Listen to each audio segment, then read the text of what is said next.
Shalom WJC family.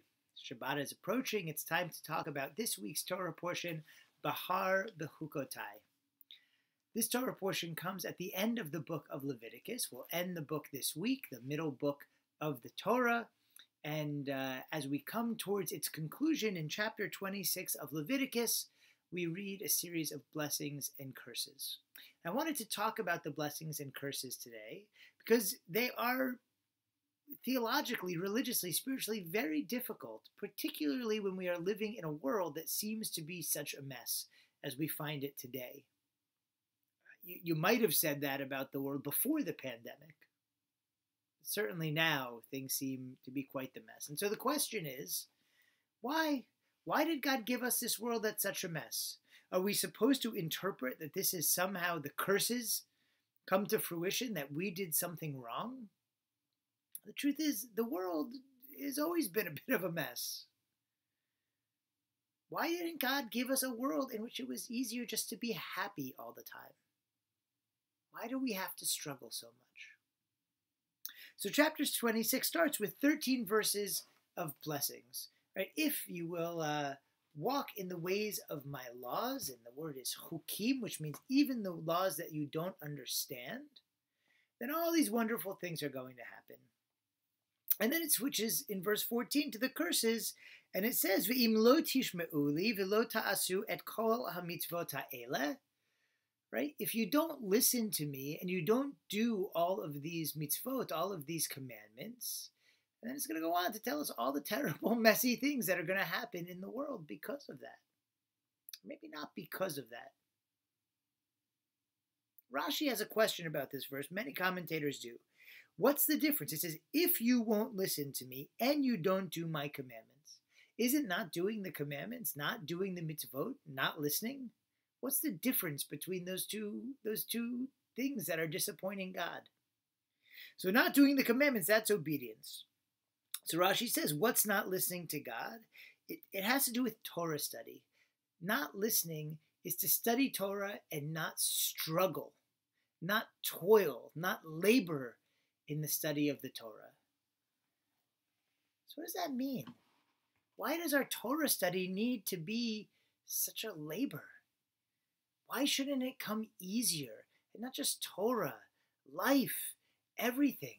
Why does everything have to be a struggle? And sometimes a very, very difficult struggle, like the one we've all been going through together over the last several months. Why couldn't God give us a world where we didn't have to struggle to be happy? The answer is that if you're looking for a religion that is going to tell you that you can be happy all the time, that's not Judaism. But the problem isn't that you've chosen the wrong religion. The problem is that you were born into the wrong world. This world was not built to make us happy all the time. It just wasn't. Why? I don't have the answer, but I'll give you an answer. It's one of my favorites from the book Everyday Holiness by Alan Marinus.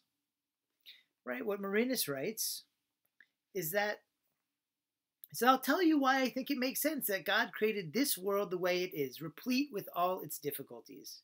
It's because it's not in our job description to become happy and fulfilled. The head-on pursuit of happiness and satisfaction is very unlikely to succeed in a world like ours. If celebrity were the answer, movie stars would not be the addiction-prone, suicide-prone casualties of our culture that they are. If the answer to life were wealth, the rich would all be happy. You name it, whatever it is. If that were the key to life, then the people who had it would not suffer the way the rest of us do. But the truth is that everyone who is alive is subject to the slings and arrows of outrageous fortune. The truth is, happiness is not the goal. The goal is to help make this world better. The goal, as Rashi said, is to toil, is to struggle.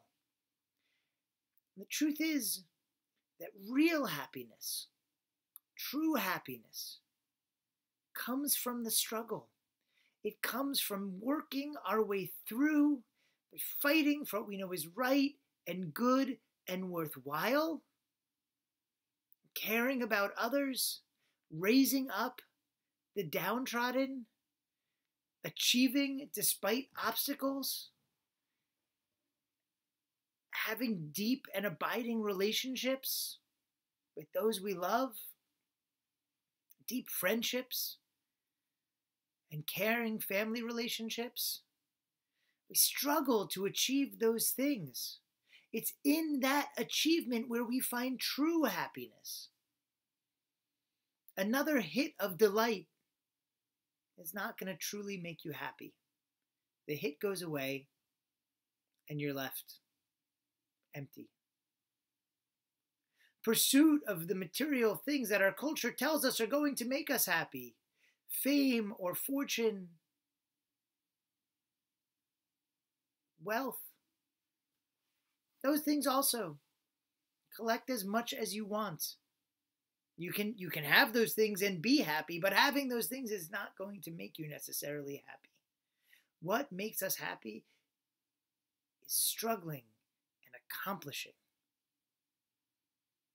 And if that's our purpose, as Marina said, if that's our job description, to struggle, to toil, to work for that which is good in a difficult world and achieve it, then God gave us the perfect world to accomplish our mission. Because there's a lot of work to be done. And at this time, right, we can look at it as the world gone afoul. The world that's supposed to make me happy all the time has failed me.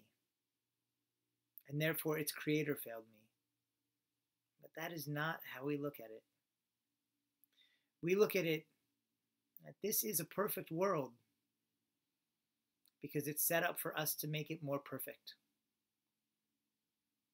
We need to toil. And now, during this pandemic, as people are struggling and people are suffering, we're all going through this cycle of grief and guilt and anxiety. This is our time. This is our time to struggle, to do the work, to put in the time to better ourselves, to better our relationships, to better this world in any way we can. And there are plenty of opportunities around out there right now. And when we do that, at the end of all this, that's where we find true satisfaction, true happiness, which is the satisfaction of a life well lived, a journey well struggled, and the most important accomplishments, the ones that matter, the ones about love, the ones about relationships with each other and even with God, that we've done that right. Then we'll know happiness. Let's all go struggle together, support each other as we make this world, our families, our communities, our neighborhoods better. Shabbat Shalom.